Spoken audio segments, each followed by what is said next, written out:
네, 어제 양대 지수는 엇갈리는 흐름으로 마감을 했습니다. 코스피는 키프로스 우려가 좀 완화되면서 상승 탄력을 받았습니다.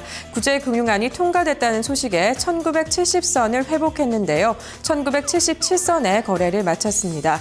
반면에 코스닥 시장은 조금 부진했습니다. 소폭 하락하면서 549선에 거래를 마쳤습니다. 그럼 먼저 유가증권 시장에서의 수급 동향부터 살펴보도록 하겠습니다. 네, 어제는 기관의 매수세가 유입이 되면서 코스피 시장이 긍정적인 영향을 받았습니다. 기관이 1,597억 원 매수했고요. 개인과 외국인은 매도하는 흐름이었습니다. 이어서 코스닥 시장의 수급 동향도 살펴보겠습니다. 어제 코스닥 시장은 외국인과 기관의 쌍끌이 매도로 지수가 하락을 했습니다. 외국인이 215억 원, 기관이 392억 원 매도했고요. 개인만이 매수하는 흐름이었습니다. 이어서 선물 시장의 흐름까지 살펴보겠습니다. 선물 6월물입니다. 어제 소폭 상승하면서 261선까지 올라갔는데요. 외국인이 4,894계약 매도했고요. 개인과 기관은 매수하는 모습이었습니다. 네, 이렇게 장이 마감된 가운데 어제 외국인과 기관은 어떤 종목을 중심적으로 매매했을까요? 순매수 그리고 순매도 상위 종목부터 살펴보도록 하겠습니다. 먼저 외국인의 순매수 상위 종목입니다. 1위는 SK하이닉스가 차지를 했습니다. 잠시 후 특징적으로 살펴보고요. 2위에는 LG전자, 3위는 현대글로비스가 이름을 올렸습니다. 5위에는 기아차가 랭크가 됐는데요. 이 LG전자 같은 경우는 외국인이 이거래제 매수세 유입하고 있습니다. 어제 2%대 주가가 오르는 모습을 기록했는데요. 모바일 부분에서 경쟁력이 강화돼서 실적이 개선될 것이다라는 전망에 오름폭을 늘렸습니다. 현대글로비스는 어제 5%대 급등하는 모습 보였습니다. 올 들어서 12% 이상 하락한 이후에 저점 매수세가 유입된 것으로 보입니다.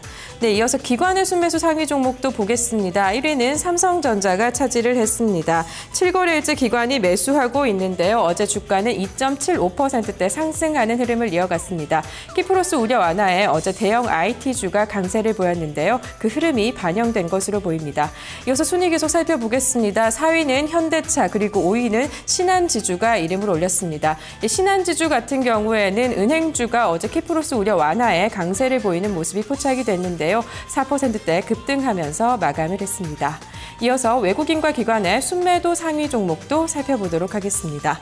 네, 외국인의 순매도 상위 종목입니다. 2위는 현대차가 이름을 올렸습니다. 3위에는 한국전력, 4위에는 KB금융, 5위에는 삼성전자가 랭크가 됐습니다. 네, 이 가운데 특징적인 것 살펴보면요. 이 한국전력이 7거래일째 외국인 매도세가 유입이 되고 있습니다. 주가도 부진하면서 1.6%대 어제는 하락을 했는데요. 전기료 인상 등 이 수혜가 전망됨에도 불구하고 이 증권가의 호평이 반영되지 못하고 약세를 보이는 모습이 최근 특징적으로 볼 수가 있습니다. 또 KB금융은 잠시 후 특징적으로 살펴보겠고요. 이어서 기관은 어떤 종목 팔았는지 살펴보겠습니다. 기관은 롯데케미컬을 가장 많이 팔았습니다. 3위는 포스코, 4위는 SK텔레콤, 5위에는 LG화학이 이름을 올리는 모습이 포착이 됐습니다. 네, 포스코 같은 경우는 어제 기관이 매도로 전환했음에도 불구하고 주가는 반등에 성공하는 모습이었습니다. 이 포스코 자체에서 주가 방어를 위한 다각적인 모색을 하겠다라는 발표가 나오면서 상승 탄력을 받은 것으로 보이고요.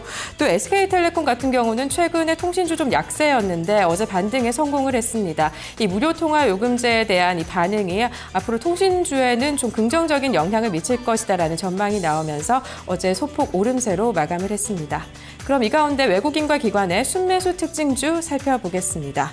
순매수 특징주는 SK하이닉스입니다. 외국인의 순매수 1위를 차지했던 종목입니다. 외국인의 매수세가 15거래일째 유입되고 있습니다. 그럼 주가 흐름부터 체크해 보도록 하겠습니다.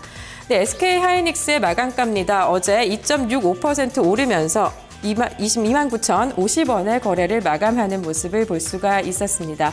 네, 증권가에서는 SK하이닉스에 대해서 1분기 실적이 개선될 것이다라는 긍정적인 평가를 내놓고 있습니다. 그 이유를 살펴보면요. 이 디램 가격이 계속 상승을 하고 있고요.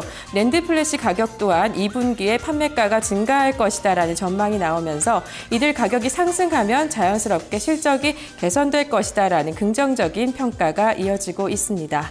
이어서 외국인과 기관의 순매도 특징주도 살펴보겠습니다.